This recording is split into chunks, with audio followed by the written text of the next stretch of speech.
Entonces vamos a mirar aquí los neurotransmisores. Entonces, acetilcolina y noradrenalina, ¿cómo es que es la diferencia? ¿Dónde el neurotransmisor es acetilcolina? Estamos hablando del sistema nervioso autónomo. ¿Dónde? Si ustedes tienen claro eso, empiezan a entender mucho de lo que se pasa. ¿Dónde la acetilcolina es el neurotransmisor? Recuerden que hicimos el semestre pasado un cuadrito, el sistema nervioso parasimpático, simpático. Entonces siempre hay una neurona preganglionar, ganglio, y una neurona postganglionar. Aquí hay un tipo de neurotransmisor, aquí hay otro y aquí hay otro. Pero los más importantes son este y este. ¿Quién se acuerda cómo es? En el simpático, el acetilcolina. ¿En el qué? En el simpático. En el simpático, ¿cuál? Acetilcolina. ¿En cuál?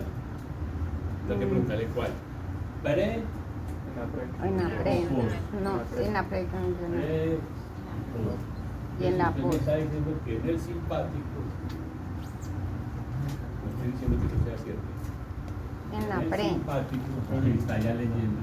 En el simpático, el preganglionar. Las catecolaminas en el pre. Acetilcolina. Y en el postsimpático.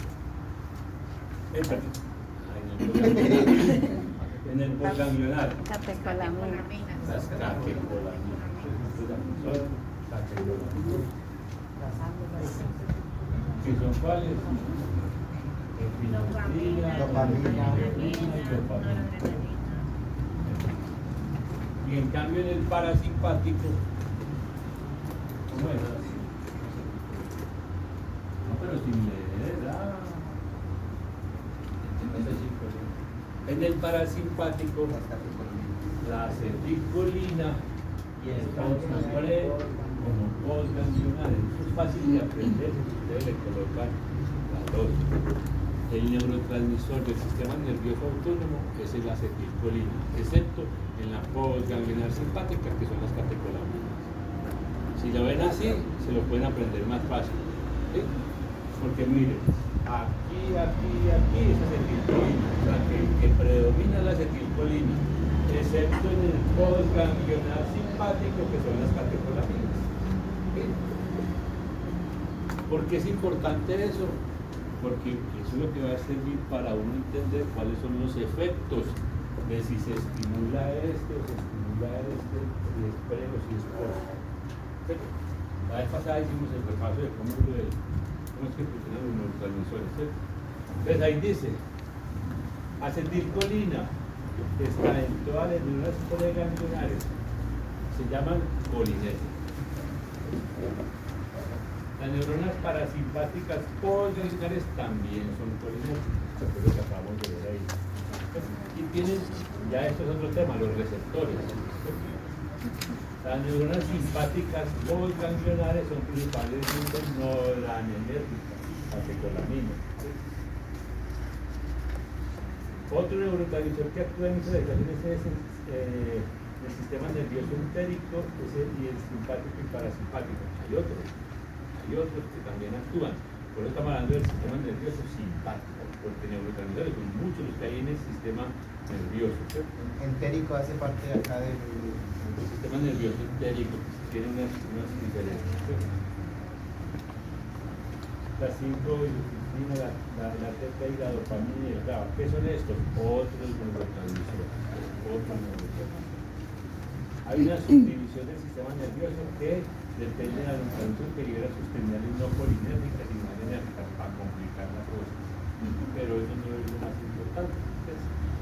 Otros neurotransmisores, el óxido nitroso. O sea, neurotransmisores hay muchos, pero digamos que con los que más se trabaja desde el punto de vista farmacológico son los colinérgicos y los adrenérgicos, básicamente. Estos son los efectos simpáticos, preganglionar, ganglionar, acetilcolina y aquí no de epinefrina. Aquí está como el esquemita. Ese esquemita lo vimos en fisiología. Lo único que es el mismo, pues simplemente está enseñando eso. ¿Qué es el receptor? ¿Qué es un receptor?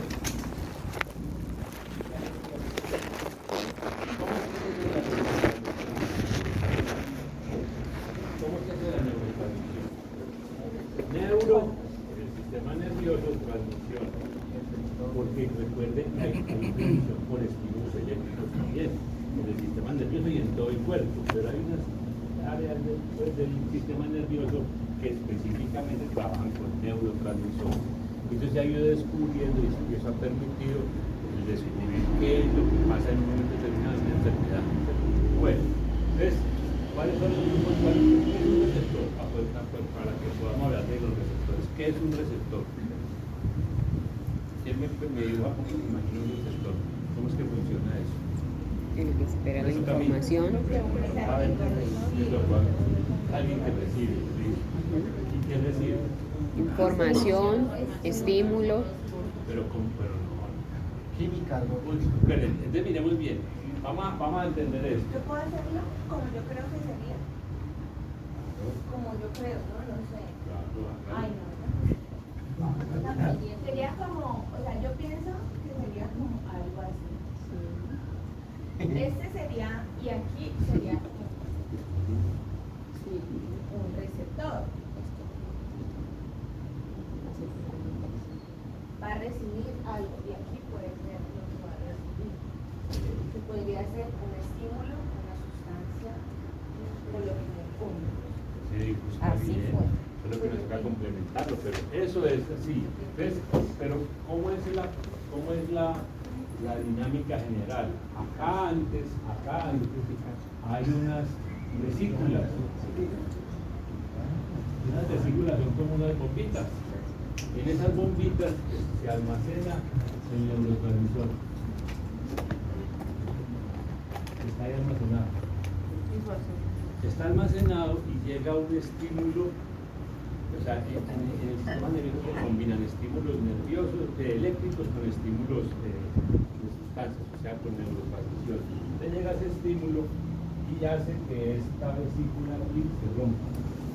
Esta bombita se rompa y ahí salga esta sustancia.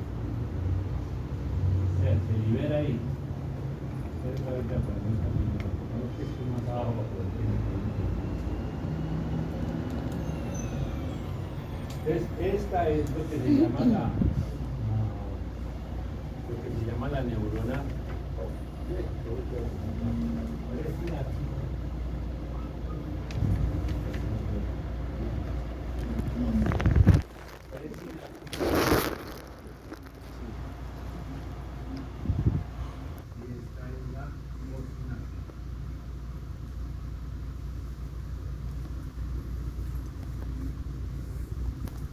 Porque esta unión aquí es con otra neurona.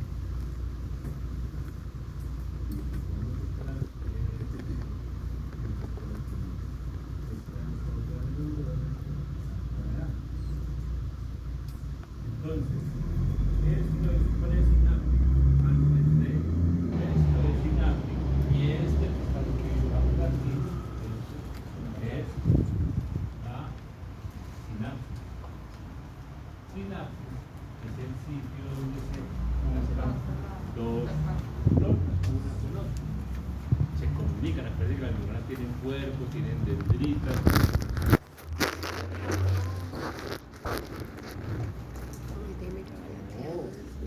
Se distrae usted y distrae a los otros. Sí, yo les digo, por favor, celulares no.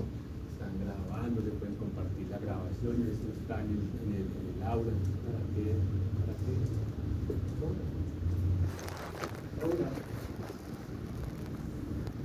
Bueno, entonces, las sinapsis se dan entre las neuronas. ¿Cómo se comunica una neurona con otra? La neurona tiene axones, tiene dendritas y esas se comunican y se ponen en contacto con otra. Cuando se ponen en contacto con otra está haciendo una sinapsis. Dendrita con Y es dendrita. dendrita con dendrita, axón con dendrita. Ah, Son diferentes. ok. Hay unas que son varias dendritas a un axón, hay otras que son diferentes. Entonces, si hace esto, se comunica. Esto es la sinapsis. Yo sería el presináptico y ella es la posináptica. Y si yo llego y hago, yo estoy transmitiendo el estímulo a ella. Pero ese estímulo aquí va a ser con sustancias. Con sustancias. Entonces, este llega acá.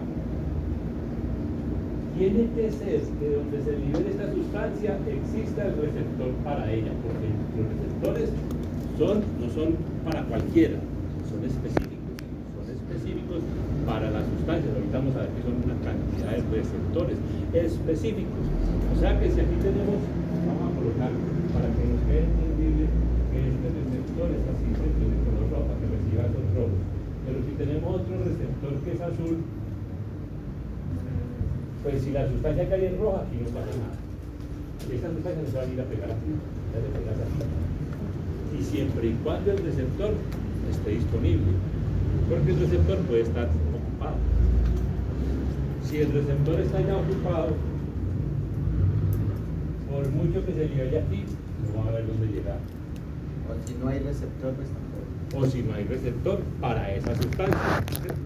Entonces, el mecanismo que se absorbe, sí, pero no hace el efecto, no genera el efecto que generaría la transmisión a través de ese neurotransmisor. No lo genera. ¿Por qué? Porque ahí no hay quien lo reciba, o el que lo recibe está ocupado. Por ejemplo, como en el parque, Por ejemplo, ¿qué pasa en el parque? que hay mucha acetilcolina, pero hay poca dopamina, que es la que inhibe esa acción, y entonces por eso hay esa intercambio de energía normal. Sí, pero entonces tiene que ser con los receptores, porque son distintos los receptores. Ajá, que porque no hay dopamina. O hay y no hay quien la reciba. Puede suceder las dos cosas. ¿Por qué es importante entender esto? Porque las sustancias que vamos a ver ahorita trabajan aquí. Dijimos que pueden ser, si es simpático, pueden ser simpático-mimético.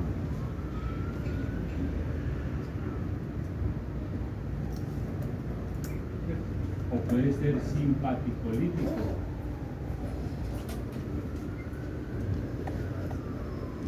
Y al contrario, parasimpático-mimético, parasimpático-lítico. ¿Qué es mimetizarse? ¿Quiénes se mimetizan? Cada rato. No, pero en la vida diaria. ¿Quién? Se me olvidó cómo ¿Qué es. eres? Parece como una iguana. Los camaleones. Los camaleones que cambian de color. ¿Cierto? ¿Para qué? Para que... Entonces, simpático-mimético es una sustancia que no es simpática, porque no es pero hace un efecto parecido al simpático. Va y puede ser que estimule aquí en el pol ganglionar para que se produzca la catecolamina, sin que sea el neurotransmisor, pero vaya a hacer ese efecto parecido. Y simpático-lítico es... Como un efecto agonista, por decirlo Sí, como un efecto agonista. Y el simpático-lítico, al contrario, por ejemplo, va y bloquea el receptor y no permite que este neurotransmisor se transmita para que transmita la información o el estímulo. Entonces, eso es lo que hace si uno tiene esto más o menos claro, puede entender las cosas que vienen, pero si no, no entiende. Adrenérgicos. Estamos hablando de... Ese simpático lítico. Es el que digamos, que bloquea. bloquea o por algún mecanismo hace que no se dé el estímulo simpático, que no pase ese estímulo simpático. Puede ser que lo bloquee, puede ser que disminuya la liberación del neurotransmisor, puede ser que ocupe el receptor, pueden ser muchas cosas, pero básicamente lo que hace es que impide que se transmita ese estímulo. Coloquemos un ejemplo. Antes, miren, en los receptores adrenérgicos, ¿quiénes serán receptores adrenérgicos? Corazón, los pulmones. No, pero no general, sino... ¿Por qué se llaman adrenérgicos? Porque son los que reciben la adrenalina. La noradrenalina, por eso se llaman así. ¿Cierto? Porque en ellos, esos receptores, están para recibir las sustancias catecolaminas, no otras. Ah, ok. No otras. O sea, Y hay... adrenérgicos Pero para rematar, hay de varios subtipos. O sea, no es solo uno adrenérgico en general, hay varios. Hay A1, A2, B1. ¿Por qué? Pues esto no es para que ustedes se lo aprendan, pero quiere decir que por eso es que, y seguramente vamos a ver ahorita, hay medicamentos que dependiendo de la dosis pueden dar un efecto distinto. Dependiendo de la dosis van a dar un efecto diferente. ¿Por qué? Porque va a depender del receptor que esté estimulando o que también. No, va a haber niños del colegio, ¿qué hago pues? Si siguen como niños del colegio, yo voy a ser el peor de la escuela. Si no, ¿cómo así? Porque es que no me estoy haciendo entender. Y más ustedes que ya me lidiaron un semestre. Era que nos estuviéramos conociendo apenas. No, no es por eso. ¿Será que yo les incumplo? ¿Será que nunca les he colocado las presentaciones? ¿Será que nunca les he colocado eso? Porque si es así, tienen toda la razón de estar haciendo eso. Pero si no, ¿sí? Última vez que lo digo. Última vez que lo digo. Bueno, entonces, dopaminérgicos. ¿Para qué? Para recibir la dopamina. También hay de 1 y de 2. De 1 es porque son dopaminérgicos. Colinérgicos. Hay nicotínicos y muscarínicos. O sea, ustedes no se van a meter en este cuento porque esto es complejo y no es práctico para lo que vamos a ver. ¿Sí? No es práctico. Pero hay diferentes tipos de receptores. Y por ejemplo, si tenemos un receptor beta B1, es un receptor adrenérgico. Si ese receptor se estimula, va a ser un efecto en el corazón inotrópico positivo. ¿Qué es inotrópico? Aumenta la frecuencia. ¿Aumenta qué? Frecuencia. La fuerza. Acuérdense que es fino. Entonces, inotrópico aumenta la fuerza de contracción.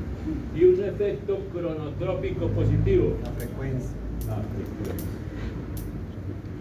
Aumenta la frecuencia. Aumenta la fuerza. Entonces, tenemos un paciente que está hipotenso y bradicárdico. Hipotenso, tiene la presión bajita, perdón, está bradicárdico, así, hipotenso y bradicárdico, sí, estoy bien. La presión está bajita y la frecuencia cardíaca está bajita. Por cualquier cosa. Si le damos un medicamento inotrópico, ese músculo se va a contraer más fuerte, entonces va a aumentar la presión arterial. Y fuera de eso, se va a contraer más rápido, entonces va a mejorar la bradicardia. Entonces, lo que hace con esos medicamentos es contrarrestar y digamos, tratar esos efectos que está generando, lo que lo esté generando para que la persona tenga esa situación. ¿Sí? Entonces, un paciente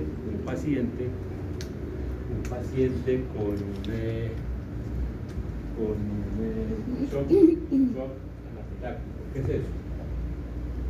Una reacción. ¿Qué sucede? Por alergia. Me llama anafilaxis. ¿Y qué quiere decir anafilaxis? ¿Por qué por alergia? ¿Qué le pasa a esa persona? ¿Quién es alérgico aquí a algo? Que hay aumento. ¿A qué es alérgica usted? Los aires o la loratadina. Listo, los aires en la nariz. Entonces supongamos, alguien no se dio cuenta y le aplicó su ampolla de un antiinflamatorio no esteroideo. ¿Qué le va a pasar a ella? Que va a haber una liberación excesiva De histamina. ¿Y cuál es el efecto de la histamina? vasodilatador. Vasodilatador y broncoconstrictor. Pero lo más seguro es que va a llegar asfixiada y coloradita. Y si hay vasodilatación, hipotensión. Entonces le colocaremos un medicamento para que mejore la presión, ¿cierto? Y con eso mejore su funcionamiento y además que sea broncodilatador. Adrenalina, que vamos a encontrar ahí, ¿sí?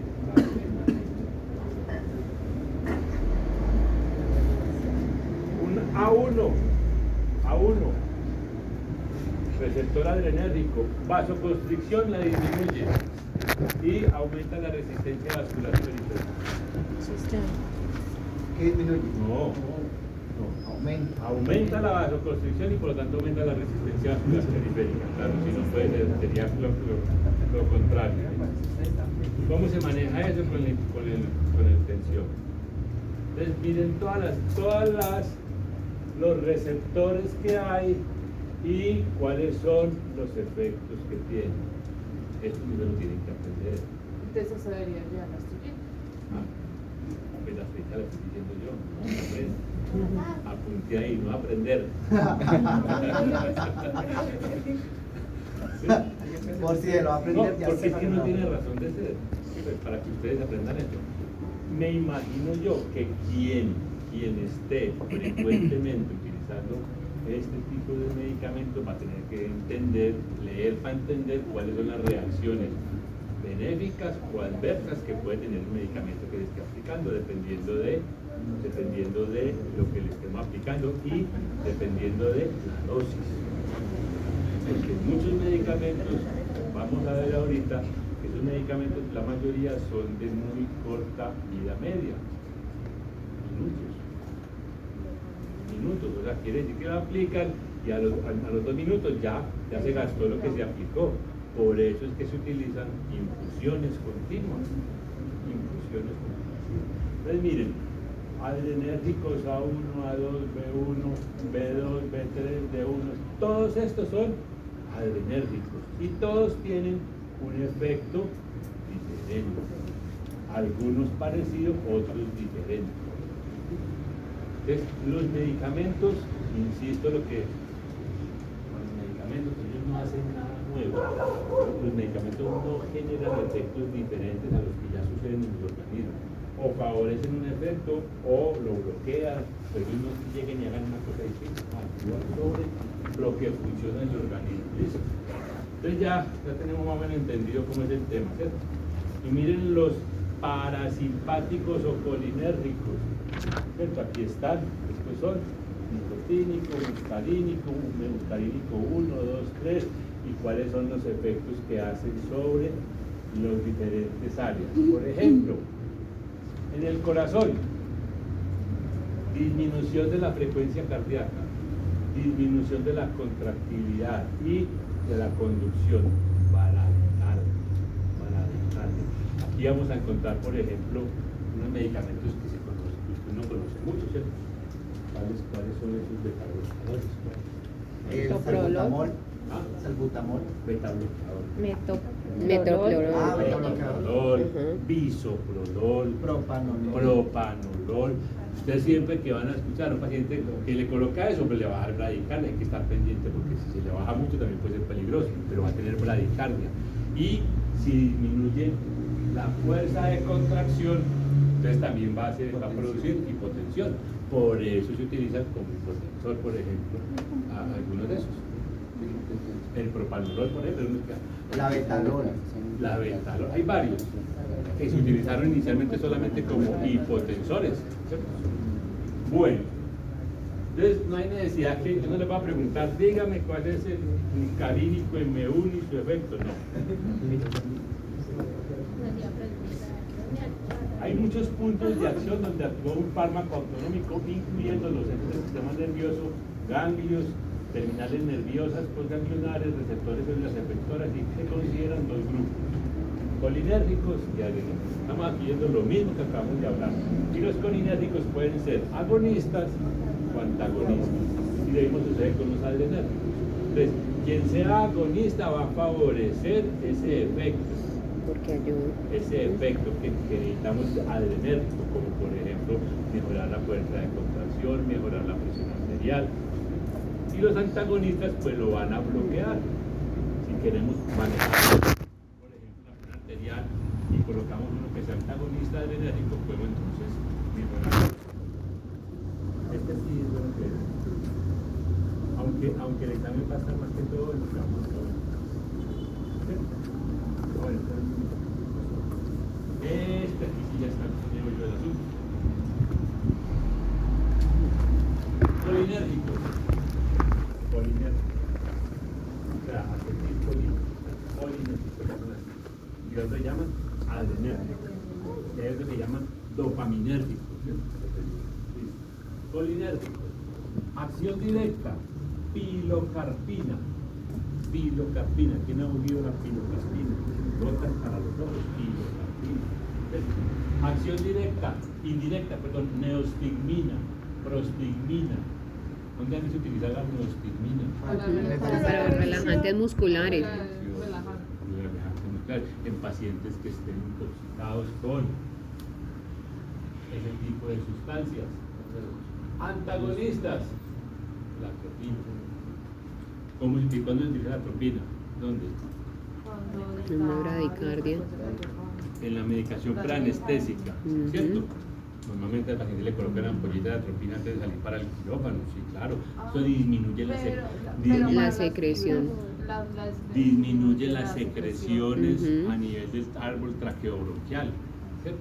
Entonces, eso se utiliza así y después habrá que revertir ese efecto si se requiere. Entonces hay que revertirlo. El multiplomuro de diosina, la escopolamina. ¿Cómo llega un paciente cuando está? ¿Quién es un paciente escopolaminado?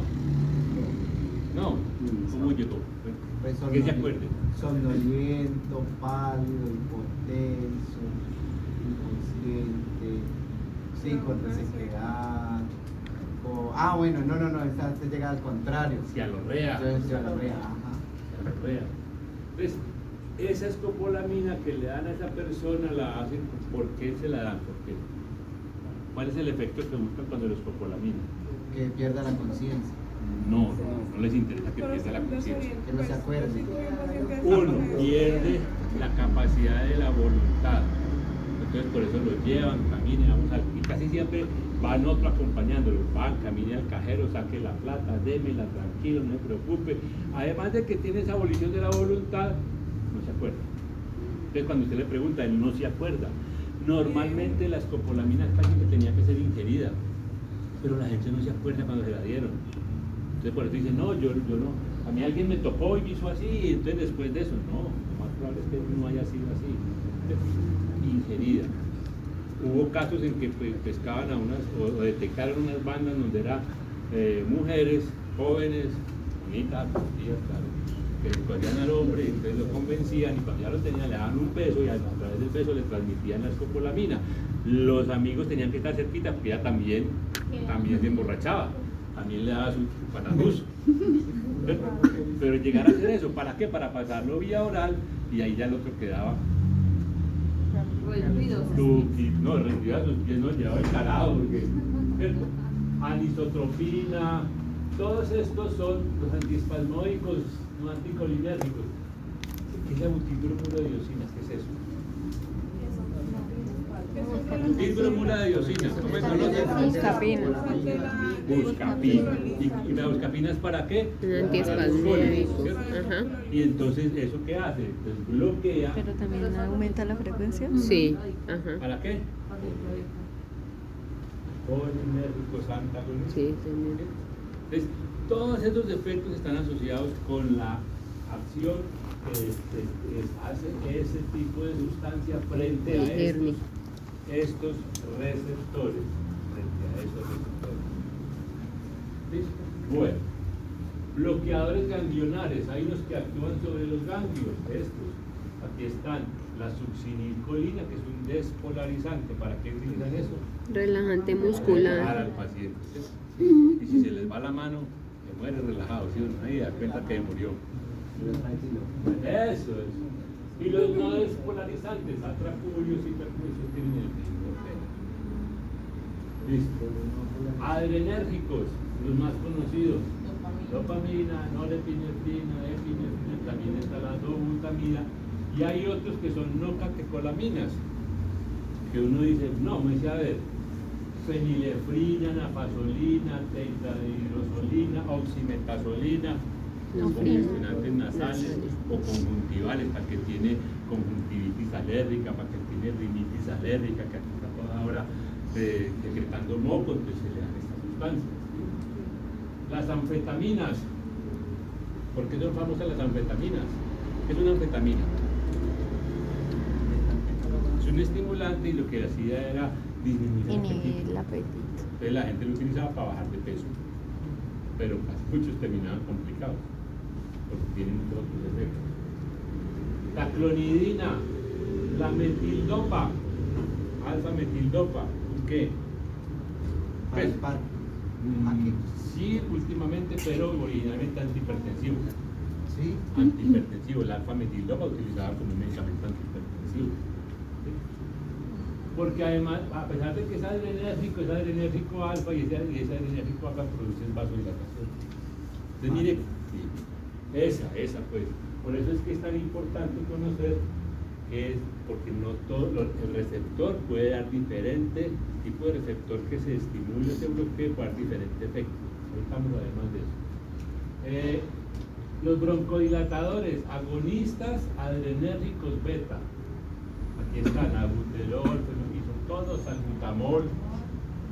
Entonces, ¿qué produce el salbutamol en los bronquios? Dilatación. Broncodilatación, ¿cierto? ¿Y qué produce en el corazón?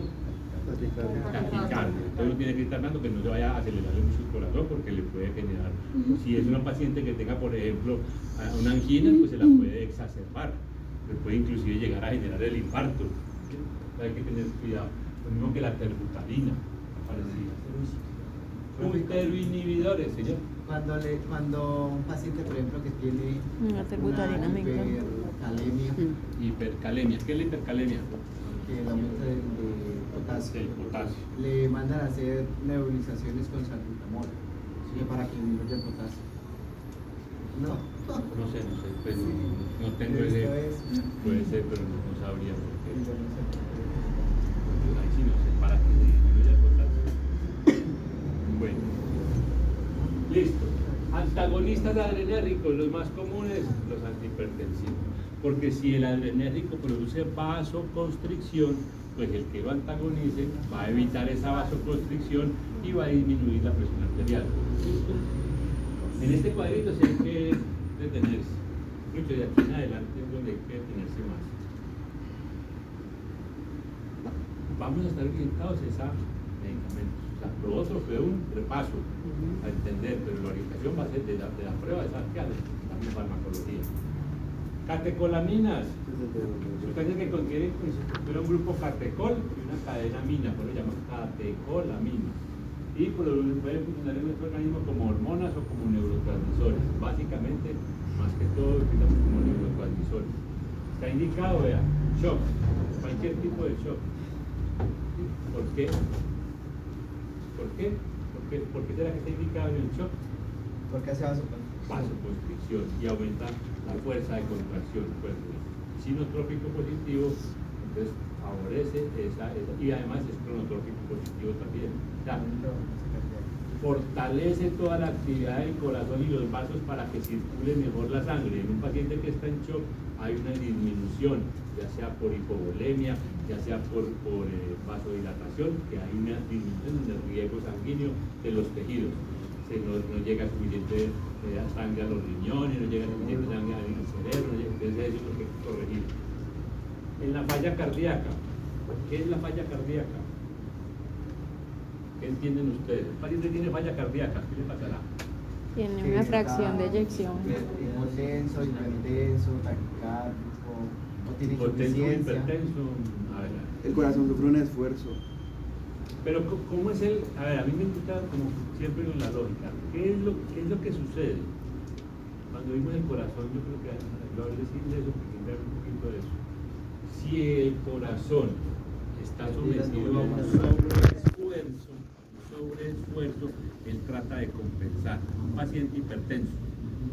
En la hipertensión, el vaso sanguíneo tiene vasoconstricción, está más delgadito, es vasoconstricción. Entonces el corazón va a tener que hacer más fuerza para poder que la sangre se mueva por ahí. Va a tener que hacer más fuerza el corazón. Entonces casi siempre el hipertenso lo primero que hace, si la hipertensión es persistente, es que el músculo cardíaco se empieza a hipertrofiar, a poner más grueso, para poder hacer más fuerza, para poder enviar la sangre por esos vasos que están más chiquitos. Si eso persiste en el tiempo, paciente nunca se dio cuenta que era hipertenso, nunca, o si se dio cuenta, nunca creyó que se le iba a hacer daño, no se tomó el tratamiento. Entonces el ventrículo se empieza a dilatar, a hipertrofiar hasta que ya no es capaz. Ya no tiene más para dónde hipertrofiar. En la falla el corazón se vuelve más grande. Entonces empieza a dilatarse. Entonces, en un paciente que no tenga un adecuado control de la presión arterial durante mucho tiempo, vamos a encontrar un corazón grande, primero porque se hipertrofió y después porque se dilató. E hipertrofiado y ya dilatado, no va a ser capaz de enviar la cantidad suficiente de sangre por acá. No le da la fuerza, digamos, entre comillas, está cansado. Si las paredes vuelven muy delgadas. Se vuelve delgado, entonces no es efectiva la inyección de sangre. Entonces ese paciente empieza a acumular, o sea, si le llegan, supongamos, le llegan, ¿cuánto es lo que llega normalmente a un ventrículo de sangre? Pueden llegar hasta cuánto, hasta 120 mililitros, y casi siempre la fracción de eyección son más o menos 70 mililitros, ¿cierto? Entonces, si es 70 mililitros, queda una parte ahí, dependiendo de esto, pero si él no es capaz de sacar estos 70 mililitros, sino que cuando dicen fracción de eyección ventricular disminuida, no, saca nomás 50, pues los otros 20 se quedaron ahí, y se quedaron, y llegó otra vez la sangre, entonces ya no van a caber 20, porque eso ya está ocupado. Entonces de ahí para atrás, por eso llaman insuficiencia cardíaca congestiva, se empieza a congestionar todo el sistema vascular, porque se empieza a retener en el corazón y de ahí para atrás, pulmones, y de ahí para atrás. Entonces, por eso llaman insuficiencia cardíaca congestiva. Entonces, en esa falla, que es lo que se llama una falla cardíaca, ya no es capaz de enviar, ¿cierto? Y entonces, ¿por qué se utiliza esto? Porque si aumenta la fuerza de contracción del ventrículo, puede volver a recuperar, a no ser que ya esté tan dilatado que ya no responda. ¿Qué puede suceder? Falla cardíaca refractaria, ¿no? Le colocamos y no respondió. Puede llegar a eso. Por eso es que es tan importante el oportuno diagnóstico de la hipertensión y el adecuado tratamiento y control, y seguimiento y control, porque es una de las enfermedades que más lesiona el sistema cardiovascular y con una característica inicial. ¿Quién es hipertenso? Nadie. O cree que no son hipertensos. No sabemos. Sí, creen que no son hipertensos. Porque casi siempre es un hallazgo ocasional. Casi siempre la persona no siente nada. Y por eso es que el tratamiento falla tanto, porque como no siento nada, si soy hipertenso, que va, eso son cosas del médico ahí por ponerme a voltear. Yo no soy hipertenso, yo no siento nada, yo estoy bien. Y mentira es que ya está, por eso se llama la enfermedad silenciosa. Pero el corazón, después de haber perdido su característica física y funcional, ya baila. No, ya no hay de vuelta. Por eso es que alguna gente termina en trasplante de corazón, dependiendo de lo que esté causando. Claro, porque es que digamos que es que el corazón sí compensa y él trata de compensar, por eso es de hipertrofia. Bregando a que venga, no, pues mandemos más. Si me toca hacer más fuerza, pues pongamos más músculo para yo poder mandar esa sangre por ahí. Pero llega un momento en que se dilata y ya dilatado no es capaz de hacer más fuerza. Bueno. Yo quiero que me haga un favor, profe. ¿Usted me puede, por favor, explicar bien lo de la FEBI? O sea, por ejemplo, si no puede detectar los 70, sino 50, la FEBI sería ¿qué? Porque es que donde yo trabajo, tiene una FEBI del 20%. O sea, si solamente son 50, sería 50%. Yo le puse el ejemplo en mililitros, pero los equipos lo calculan en porcentajes, es el 70%, el 50%, el 70%. Si es el 70%, se considera que es más o menos lo normal, que el ventrículo salga el 70% de su contenido. Pero si empieza a estar de ahí para abajo, la presión de ventricular del 50, del 40, ya hay un problema. El ventrículo no está sacando sino una parte de la inyección y lo otro está quedando. Eso de los equipos lo hacen porcentaje. Bueno, ¿qué tenemos que tener nosotros claro? Pues conocimiento del medicamento, conocimiento de la patología, el manejo de las vías venosas, porque en estos casos normalmente los medicamentos entran por vía venosa y muchas veces vía, como les decía, por infusión continua para poder que eso funcione y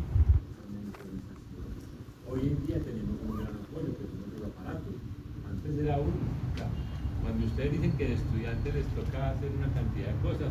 En mi época, me acordé ahorita, puntos de trabajo de parto. Había que estar pendiente de cuántas veces tenía contracciones la señora, de qué intensidad. Entonces uno le decía, avíseme. Entonces, ¿quién era el monitor? El estudiante. Hágale pues, y uno feliz porque de pronto le daban la oportunidad de atender el parto, porque uno estaba feliz ahí haciendo el control. Pero era así, era llevar una hoja y empezar cuántas contracciones, de cuánta intensidad, cuánto tiene la fectocardia, cuánto tiene la presión arterial, y apunte y registre. Y de cada determinado tiempo, dependiendo de cómo estuviera, entonces el tacto vaginal a ver qué tanto había dilatado o no. Ese era uno, el monitor era uno, era el estudiante en ese momento. Yo creo que cuando era estudiante era así. Entonces, hay que hacer las cartas, así es como se hacen las cosas. Bueno, presentaciones, no se las conocen ya mis maninos. Norepinefrina, noradrenalina, ampollas de 4 mililitros con 4 miligramos. Adrenalina o epinefrina, ampollas de 1 miligramo con 1 mililitro. Dopamina, ampollas de 5 mililitros con 200 miligramos. Dobutamina, ampollas de 20 mililitros con 250 miligramos. Hasta ahí se ve fácil, ¿cierto? ¿Dónde está la dificultad? Ahí están las presentaciones. ¿Cuál es el efecto a nivel de la alfa 1? Vasoconstricción, o sea, aumento de la resistencia vascular, por eso se utiliza en el paciente que está con shock, y el efecto inotrópico que ya vimos, ¿cierto? Este es donde está el problema. Microgramos por kilo minuto. O sea, no es ponerle una ampolla y queremos ver cómo sigue, no. Se calcula en microgramos por kilo por minuto. Eso es lo que hace la bomba de infusión. La bomba de infusión le da la información y ella calcula. Pero también uno tiene que saber cuánto es, porque con tal que usted no sepa. Hay unas que la infusión es en ml. Usted le da la información en ml y ellas hacen el cálculo. Ellas hacen el cálculo de acuerdo a la presentación. Es dobutamina, entonces flujo. Pero pues a usted le toca aprender cómo es que es eso. A usted poder entender cómo es que lo hace la máquina, y por si de pronto la máquina lo hace mal. Que sucede, las máquinas también fallan. No hay máquina. No, pero si no hay máquina sí queda más complicado.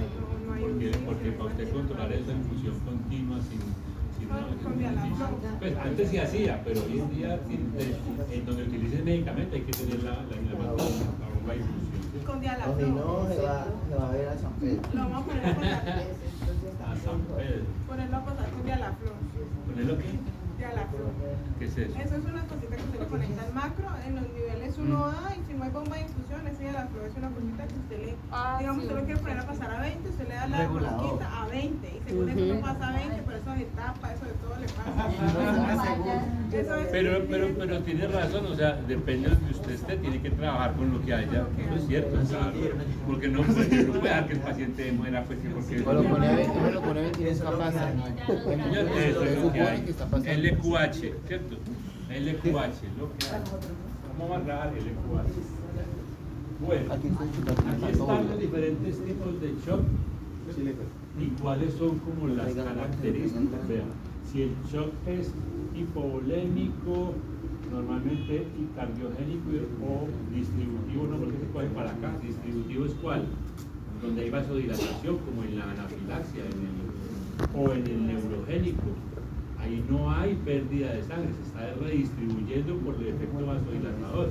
O en el shock séptico tampoco hay pérdida, pero no es que hay pérdida, normalmente hay disminución de la presión arterial, y un reflejo de eso es la oliguria.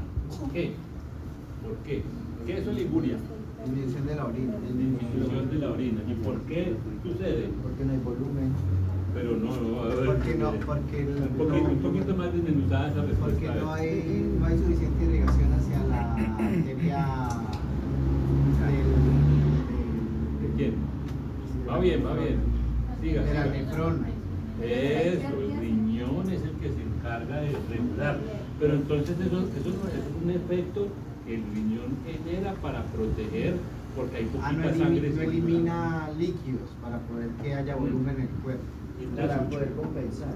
¿Por qué se da eso? Acuérdense, cuando vimos el riñón, cómo funciona el riñón. La arteriola La anterior. Aferente. Y eferente. ¿Cuál es la de mayor diámetro? La aferente. La aferente. Porque la que- Llega de más diámetro, como la otra es más pequeña, la sangre se queda ahí en el glomérulo y se filtra. En estos casos se filtra, pero se reabsorbe casi todo. No deja salir nada de líquido para tratar de compensar ese problema que hay. Entonces, está toda la fisiopatología del shock y cómo es que trabajan ahí. O sea que en ese momento lo menos ideal es corregir la orina. Hacer una Corregir conta- la volemia. la volemia y- O sea, lo ideal es Porque mire que corregir hay la volemia.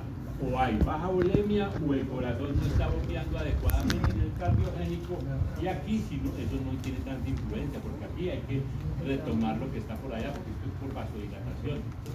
Pero aquí hay que corregir la volemia, que es lo primero que hace un paciente que tiene, por ejemplo, una herida o algo, que coloque el líquido al motor, para poder que entonces empiece a circular más y entonces el corazón, el pulmón vuelve y funcione. Y por eso en esos pacientes es líquidos a chorro y sonda vesical, para usted poder controlar qué es lo que está orinando y cuánta cantidad está orinando. Bueno. Dopamina, bueno, entonces, perdón. ¿Qué más tengo yo ahí? Así no, ahí está. Listo. Dopamina. 5 mililitros, 200 miligramos. Esos son 200.000 microgramos. Para poder hacer las conversiones. Ahí está cuáles son los mecanismos de acción.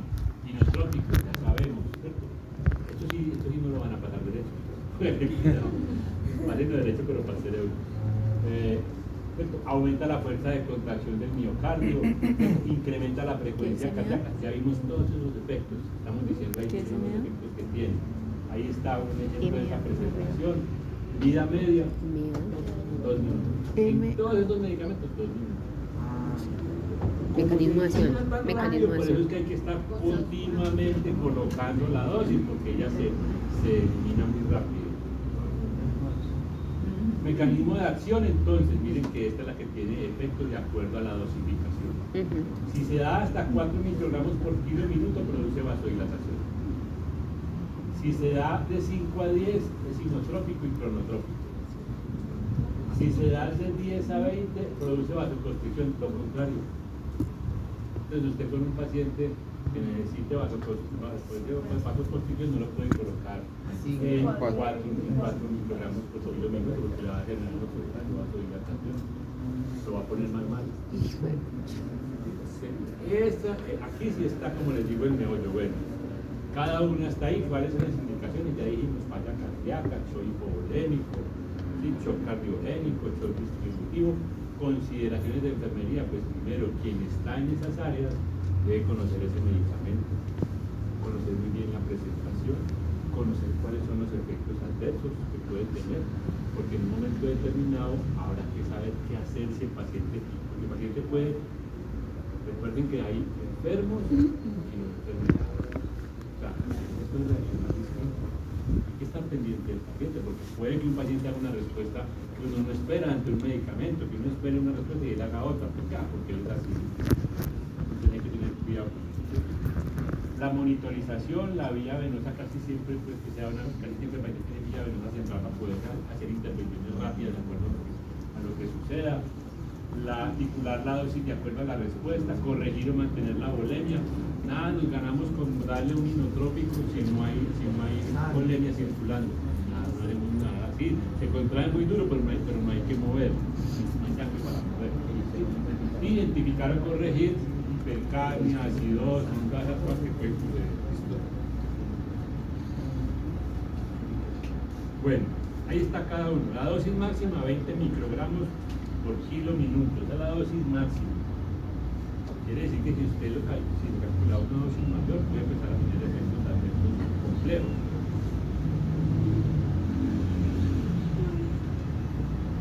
La epinefrina, lo mismo.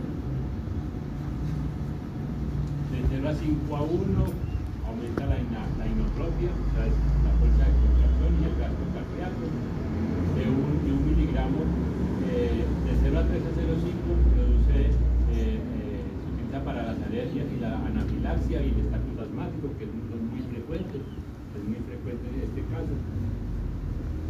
Vida media 2 minutos, falla cardíaca, estados de shock, prácticamente son como en general los mismos usos, ¿cierto? Porque son de la misma familia, son parecidos.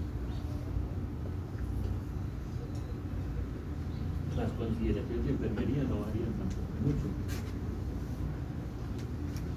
Norepinefrina. También, acción vasoconstrictora. Es más potente la norepinefrina que la norepinefrina. Ahora sí. Está tomando agua para que la caliente. También tiene cuáles son los mecanismos de acción de acuerdo a la dosificación que se da acá. Vida media, 2 minutos. Indicaciones, miren que son parecidas. Shock hipovolémico, cardiogénico. Idealmente en los tipos distributivos. ¿Qué es un tipo distributivo de un shock? ¿Cuál es? Que la sangre se distribuye por el resto del cuerpo y no llega al corazón. No se ha perdido la sangre, está distribuida. ¿Y por qué? Por la vasodilatación que se da, secundaria, por ejemplo, a la anafilaxia, secundaria al shock séptico. El paciente que está en shock séptico es que su estado de infección está generando esta redistribución, pero la sangre no se ha perdido. Ahí está, a diferencia del shock hipovolémico, donde la herida o lo que haya sucedido, la úlcera sangrante o lo que sea, está generando pérdida abundante de sangre. Pues aquí ahí está lo mismo, las mismas consideraciones de enfermería. Ahí pues no va a haber mucha diferencia. ¿Qué es eso? Mapa conceptual, vea. ¿Qué es eso? ¡Qué rico! Pintamos toda la casa. ¿Pero no qué? ¿No hago el parcial? ¿Cómo? ¿No van el parcial? Eso es lo que va. Eso es lo que va. No lo lea, Dianita, no lo lea. ¿Cómo no hay el Cancelado el río mañana. Bueno. ¿Dudas? Muchos, pero bueno. ¿Preguntas? Se cancela el río, que Bueno. que Falta tiempo. Cancelado el río. Son las 7:30, falta media hora. Vamos a hacer la otra. ¿Qué tiene que ver con esto? Este también va a estar en ese tallercito.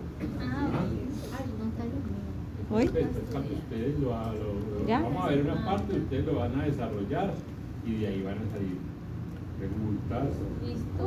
Ya vimos qué son los medicamentos, ahora vamos a ver cómo es que se hacen esos cálculos. Esta presentación siempre la hago porque yo sé que muchas cosas entienden automáticas, pero si usted no entiende por qué se producen, entonces no va a saber si usted le está funcionando mal. Siempre la dosificación lo que va a buscar es que garantizar una dosis exacta para que se tenga el resultado que se requiere.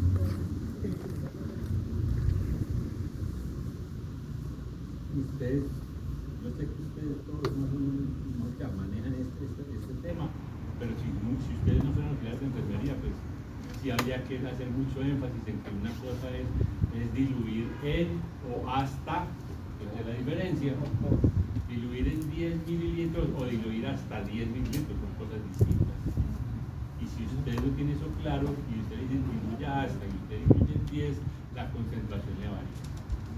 La concentración por mililitro va a variar. Entonces, si lo hace así, va a tener un suministro inadecuado de la dosis, porque va a ser una dosis diferente a la que se está calculando, ¿cierto?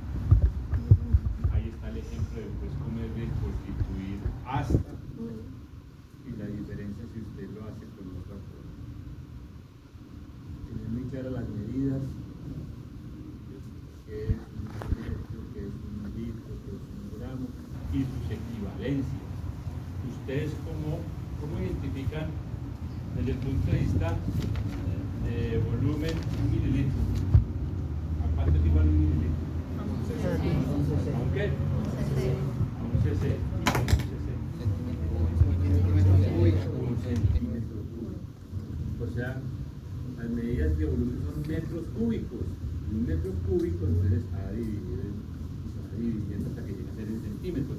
¿Y por qué es lo mismo? Porque quiere decir que si usted coge una cosita que tenga 1 centímetro cúbico, ahí cabe un mililitro.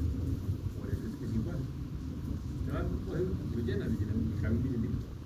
Esa es la equivalencia y eso hay que tenerlo claro. Porque hay veces que la gente uno se confunde con esa información, ¿cierto? Que son medidas de longitud, lo que son medidas de peso. Un metro puede tener decímetros, centímetros o milímetros. ¿Listo? ¿Está claro eso?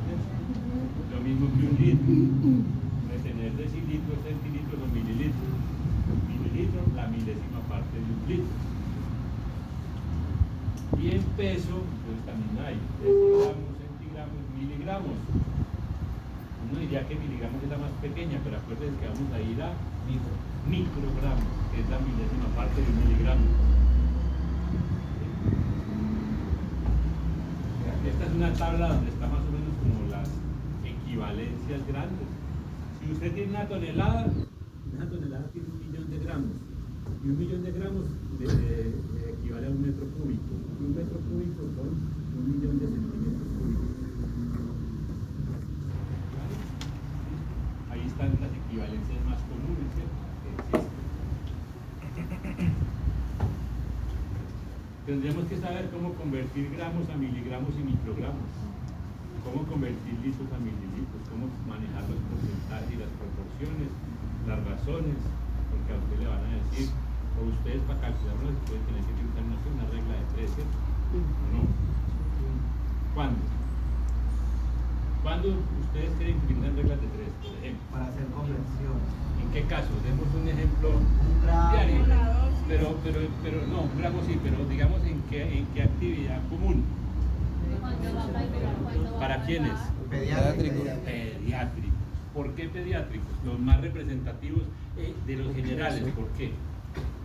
Porque Porque la dosis no es como en el adulto que le dicen, dele una tabletica cada 12 horas. No, le dicen, dele tantos miligramos por kilo dosis o por kilo día. Usted tiene que hacer ese cálculo.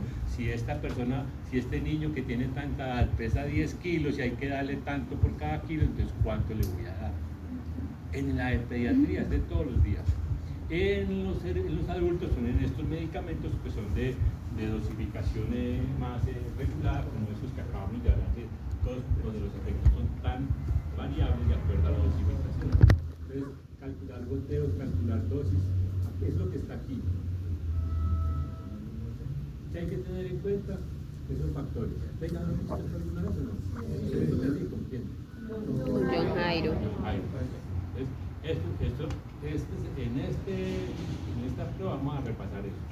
Porque si vamos a hablar de medicamentos que se utilizan, hay que tener esto claro. Es lo mismo, microgramos, cuáles son las fórmulas que existen. Entonces, yo quiero saber cuántas gotas por minuto, o si quiero conocer cuál es el tiempo, ahí está la fórmula. La fórmula la van a tener disponible. La fórmula no está que la aprendan, no está que la entiendan. ¿Sí vio? Igual usted, el que esté metido en esto va a tener que tener eso a la mano. Sí, claro. Porque eso se le olvida a uno.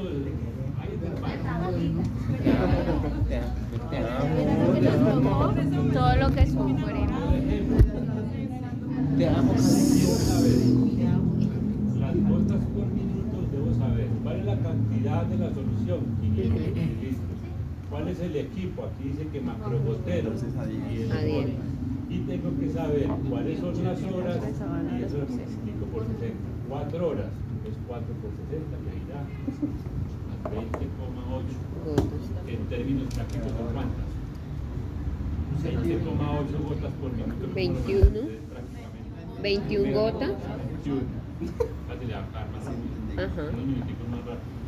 Y se va a caer el turno. Claro, pues llega. Le va para que no se Cae cosito. Eso ya es decisión de cada cual. Pero pues usted no puede sacar 0,8 gotas. Cuando es más exacto, se utiliza más bien el micrófono. A ver, vamos a hacer un ejemplito de eso y ya después seguimos porque ustedes se lo ¿A cuántas 200 gotas por minuto, pasa 500 mililitros para 6 horas utilizando un equipo de macrogotero. Esta es la figurita de un centímetro cúbico, ¿verdad? Muchos gotas.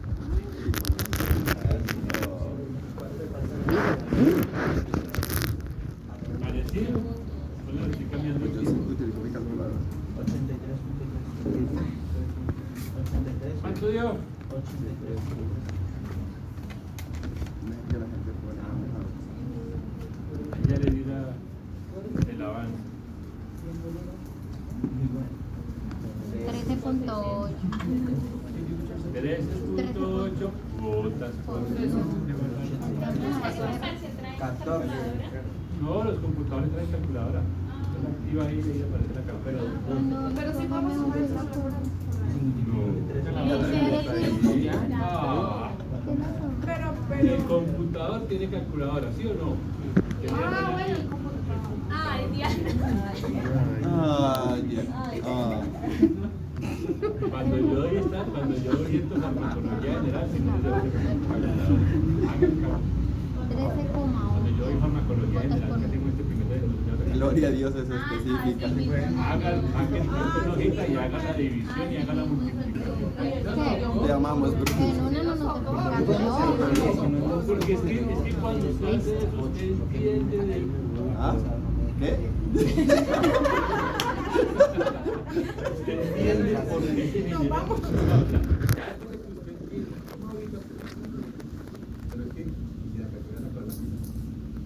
¿Un celular? ¿De mala del paciente o qué? Pero si podemos Ah, ya. también tiene oro. Ahí hay varios ejemplos hablando de las diferencias, ¿cierto? Ay, qué Los chévere. casos, ahí está. Ahí está. Creo que vamos a repetir. O sea, la idea es que ahí eso para que ustedes hagan esos ejercicios.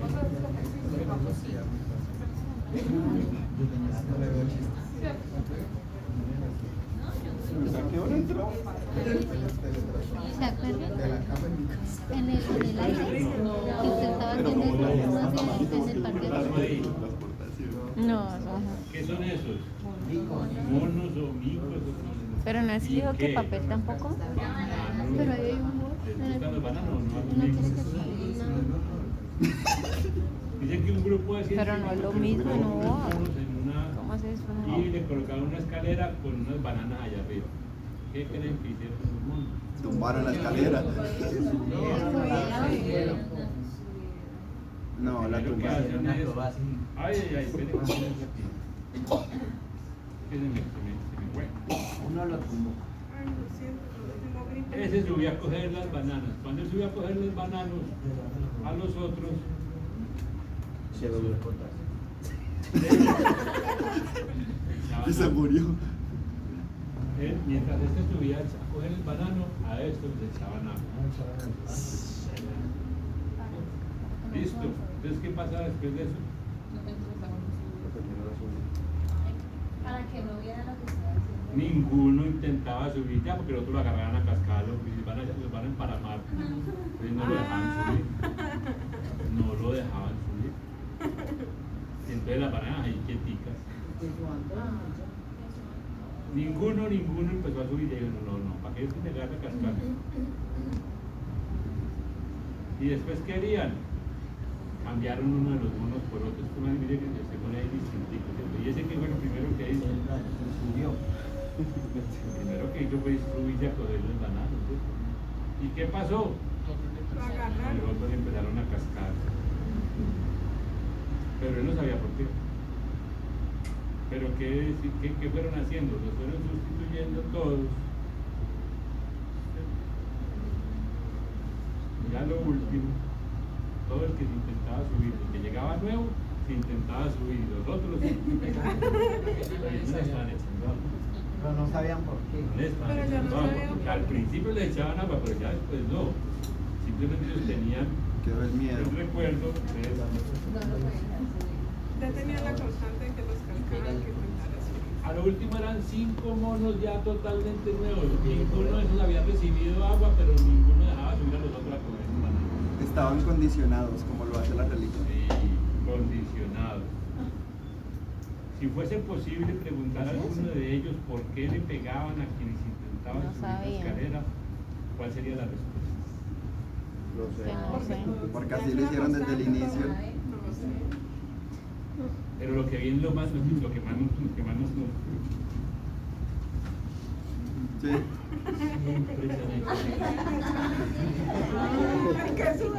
Eso es institucionalizado por los hospitales. ¿Y eso a qué suena? ¿Cierto? De todos los días diciendo, no, aquí siempre se ha hecho así. No, aquí siempre se ha hecho así.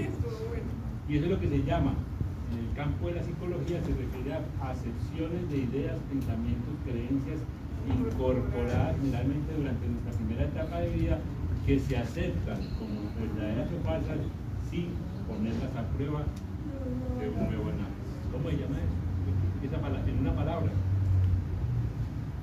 Paradigma. Entonces por eso uno le dice, hay que romper. Pero usted ¿por qué hace eso? Yo no sé. Así es. Pues, ¿usted no ha pensado que hay una mejor? Pues sí, pero como así es, no habrá una mejor forma de hacerlo. Listo. Bueno, aquí hay ejemplos de las reglas de 3 que ustedes ya han hecho, entonces les queda más fácil, ¿cierto? Para resolver esos ejemplos de reglas de 3, que es lo que buscan, ¿cierto? Si la ampolla tiene 3 mililitros o la tableta tiene 75, no, la ampolla, 75 miligramos y lo que le tengo que dar es 25, ¿cuántos mililitros? 25. Por siempre se multiplica por el que está y se divide por el otro, que es la regla de 3. Y ahí hay varios, miren, varios ejemplos para que ustedes Las hagan. parciales sean de ¿Sí? Niño de 12 años. Es la misma. Administrar amicacina, 15 miligramos por kilo. ¿Qué es la amicacina? Un antibiótico, aminoglucósido. Durante mucho tiempo estuvieron muy relegados. Los aminoglucósidos tienen unos efectos de tóxicos a nivel del oído, tóxicos. Pero hoy en día, con tanta dificultad que existe con el manejo de los antibióticos, hay un momento en que hay que echarle mano. Entonces, ¿cuál es la dosis ahí? Así rapidito. De 12 kilos. Y le tienen que dar 15 miligramos por kilo. 180 miligramos. ¿Y la ampolla cuánto trae? 500 miligramos en 2 mililitros. Entonces hay que darle 0,7 mililitros. Y ahí hay varios ejemplos de esos.